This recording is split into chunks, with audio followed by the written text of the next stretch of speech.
Hello and good morning to all. आज है 12 जून 2022 और 12 जून के करंट अफेयर से जितने इंपॉर्टेंट क्वेश्चन बन सकते हैं, करंट अफेयर के सभी एक्स्ट्रा फैक्ट को इस वीडियो में डिस्कस करेंगे। इसके अलावा कुछ स्टैटिक जीके के इंपॉर्टेंट क्वेश्चन को भी रिवाइज करेंगे जो आपके आने वाले सभी एग्जाम्स के लिए इंपॉर्टेंट हैं। आज की पीडीएफ फाइल को आप हमारे टेलीग्राम चैनल से डाउनलोड कर सकते हैं। टेलीग्राम चैनल की लिंक इस वीडियो के डिस्क्रिप्शन में दे दी गई है, तो आप लोग लिंक के थ्रू टेलीग्राम चैनल को ज्वाइन करके डेली करंट अफेयर की पीडीएफ को डाउनलोड कर सकते हैं। तो चलिए अब स्टार्ट करते हैं आज के सेशन को। आज का पहला करंट अफेयर है, हाल ही में फिडे शतरंज ओलंपियाड 2022 के लिए किस नाम से शुभंकर लॉन्च किया गया है।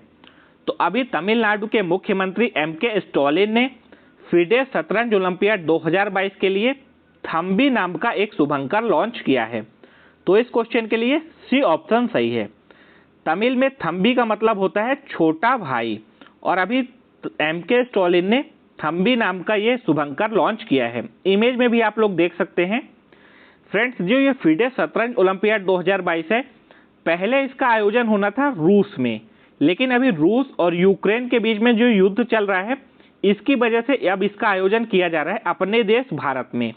इंपॉर्टेंट क्वेश्चन बनेगा क्योंकि पहली बार फिडे शतरंज ओलंपियाड का आयोजन भारत में हो रहा है, और कहां पर होगा? तमिलनाडु के महाबलीपुरम शहर में। चलिए बात करते हैं पिछले कुछ शुभंकरों की। तो देखिए, खेलो इंडिया यूनिवर्सिटी गेम्स 2022 का शुभंकर क्या था? बीरा। पहले केरल ओलंपिक गेम्स का शुभंकर क्या है? नीरज नाम का एक खरगोश।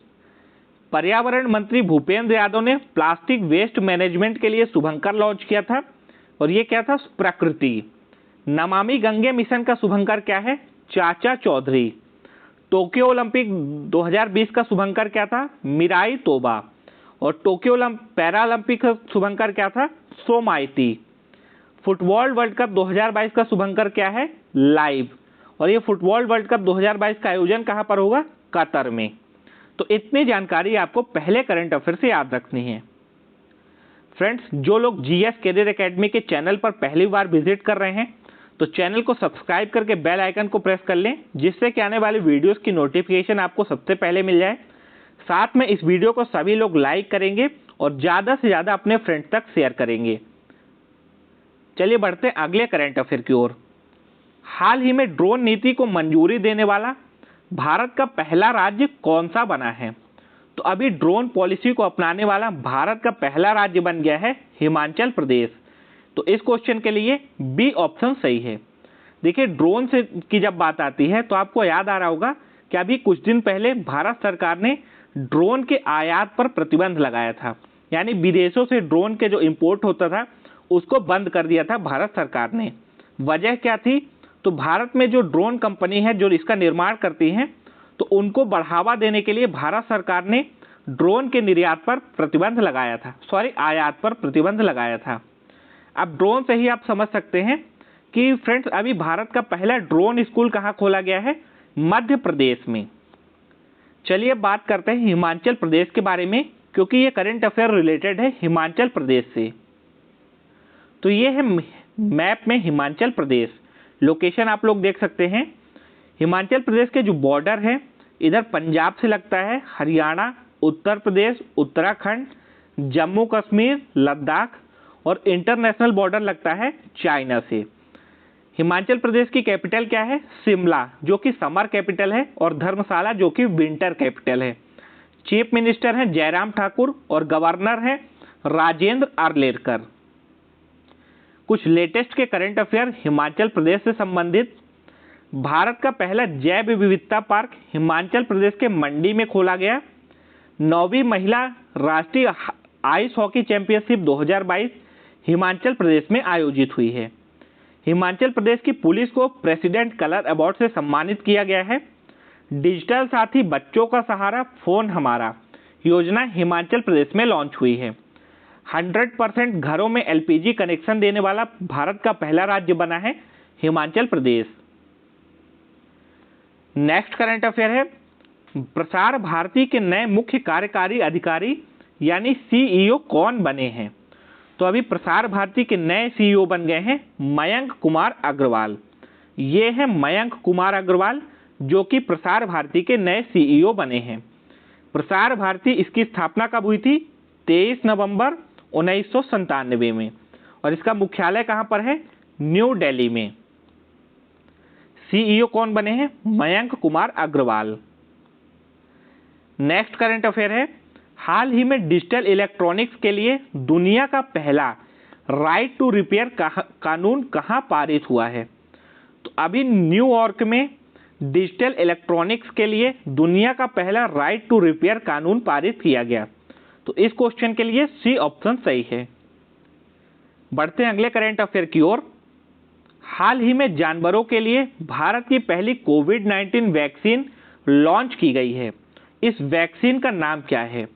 तो प्रेजेंट टाइम पर हमारे कृषि एवं किसान कल्याण मंत्री हैं नरेंद्र सिंह तोमर, और इनके द्वारा ही भारत की पहली कोविड-19 वैक्सीन जो कि जानवरों के लिए लॉन्च की गई है, और इसका नाम है एनोकोवैक्स। तो इस क्वेश्चन के लिए बी ऑप्शन सही है। देखिए, इंसानों के लिए जो वैक्सीन लॉन्च हुई थी तो इसमें थे Corbevax, Covishield, Covaxin, Sputnik, Koderma, और अभी जानवरों के लिए जो पहली वैक्सीन लॉन्च हुई है इसका नाम है एनोकोवैक्स। ये एनोकोवैक्स वैक्सीन चूहे, बिल्लियों, कुत्ते और शेर, ये सभी को लगाई जा सकती है।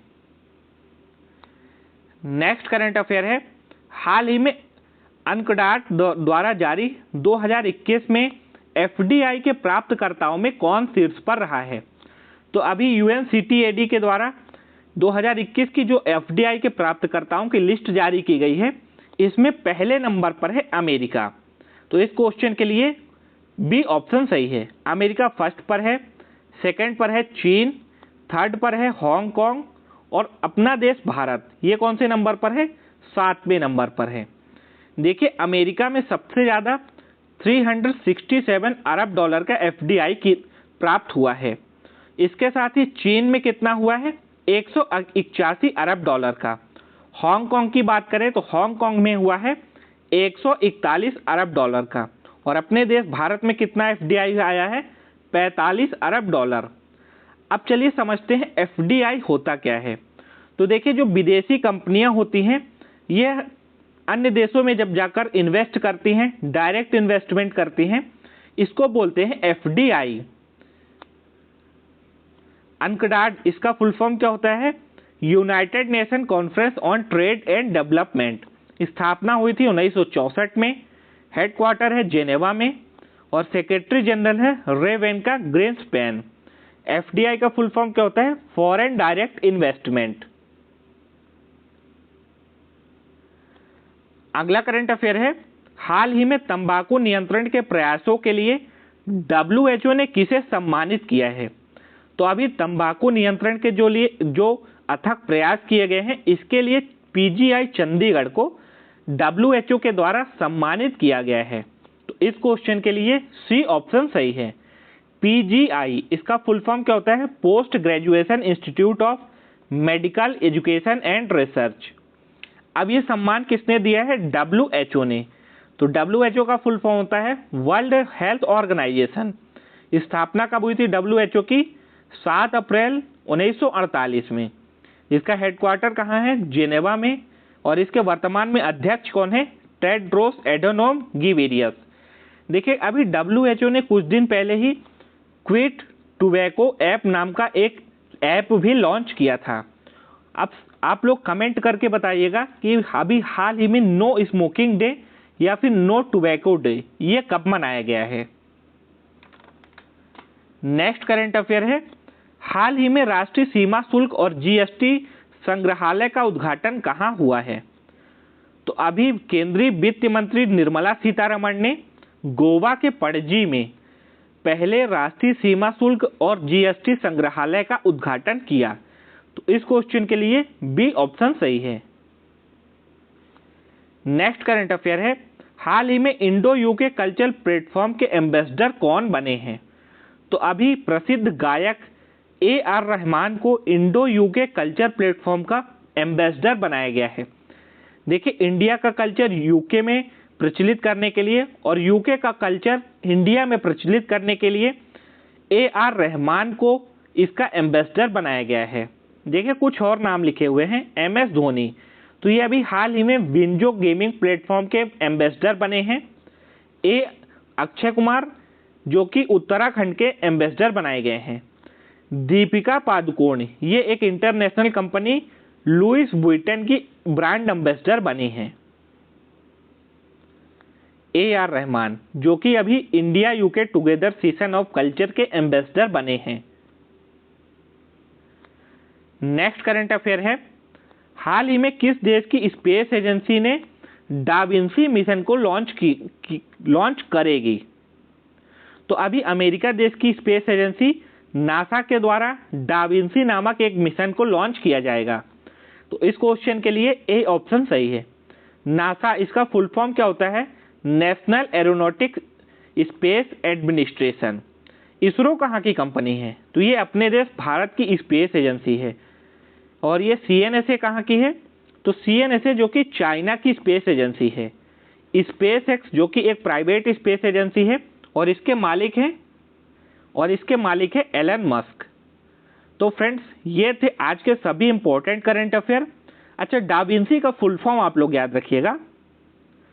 डाविंसी का फुल फॉर्म होता है deep atmosphere Venus investigation of novel gases chemistry and imaging. और अभी इसी मिशन को नासा के द्वारा लॉन्च किया जाएगा। चलिए अब देखते हैं स्टैटिक जीके के इंपॉर्टेंट क्वेश्चन को। राजा भोज द्वारा बनवाई गई विशाल झील कहां पर स्थित है? भोपाल में, और इसी को भोज ताल झील के नाम से भी जानते हैं। विश्व के प्रथम अंतरिक्ष यात्री कौन थे? Yuri Gagarin.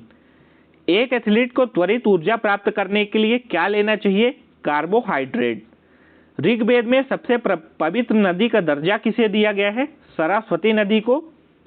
विजय घाट किस नदी के किनारे स्थित है? यमुना नदी के किनारे। रूस और फिनलैंड के बीच अंतरराष्ट्रीय रेखा का क्या नाम है? मैनरहेन। शेरे पंजाब के उपनाम से किसे जाना जाता है? लाला लाजपत राय को।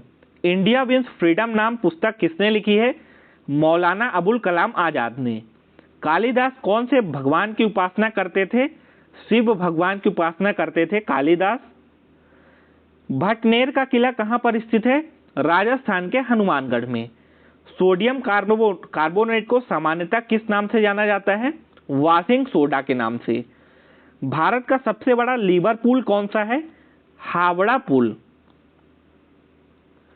भारत का सबसे लंबा रेल मार्ग कौन सा है? डिब्रूगढ़ से कन्याकुमारी। यह भारत का सबसे लंबा रेल मार्ग है। सफेद हाथियों का देश किसे कहा जाता है? थाईलैंड को। विश्व का सबसे बड़ा हिंदू मंदिर किस देश में स्थित है? कंबोडिया में। टैक्स ढांचे में सुधार के लिए चेलैया समिति का गठन कब हुआ था? अगस्त 1991 में। अब कल के क्विज के क्वेश्चन को देखते हैं। महान भारतीय महिला क्रिकेटर मिताली राज का संबंध किस राज्य से है? तो ये है मिताली राज, जो कि राजस्थान के जोधपुर से संबंधित है। 1 रुपए के नोट पर किसके हस्ताक्षर होते हैं? तो देखिए, 1 रुपए का जो नोट है ये RBI के द्वारा नहीं जारी किया जाता है, इसको भारत सरकार के द्वारा जारी किया जाता है। और इस पे जो हस्ताक्षर होते हैं ये वित्त सचिव के होते हैं। अब ये जो आज के क्वेश्चन है इनका आंसर आप दीजिएगा कमेंट बॉक्स में। पहला क्वेश्चन है, निम्नलिखित में से कौन पहले राजीव गांधी खेल रत्न थे? यानी जो पहला राजीव गांधी खेल रत्न पुरस्कार है ये किस खिलाड़ी को मिला था? विश्वनाथ आनंद को, गीता सेठी को, कर्णम मल्लेश्वरी को, या फिर नमीरकम कुंजा रानी को? तो ये चारों ऑप्शन में जो सही आंसर होगा इसे आप कमेंट बॉक्स में टाइप करके बताएंगे। सबसे पहले माइक्रो प्रोसेसरों का प्रयोग निम्न में से किसमें किया गया था? कंप्यूटर में, कैलकुलेटर में, टेलीफोन में, या फिर प्रिंटर में? तो ये दोनों क्वेश्चंस के आंसर आप देना कमेंट बॉक्स में। आज की वीडियो अच्छी लगी हो, पसंद आई हो तो वीडियो को लाइक शेयर जरूर करिएगा। चैनल को सब्सक्राइब करना मत भूलिएगा। मिलते हैं फिर नई वीडियो के साथ, तब तक के लिए आप सभी को जय हिंद, वंदे मातरम, टेक केयर।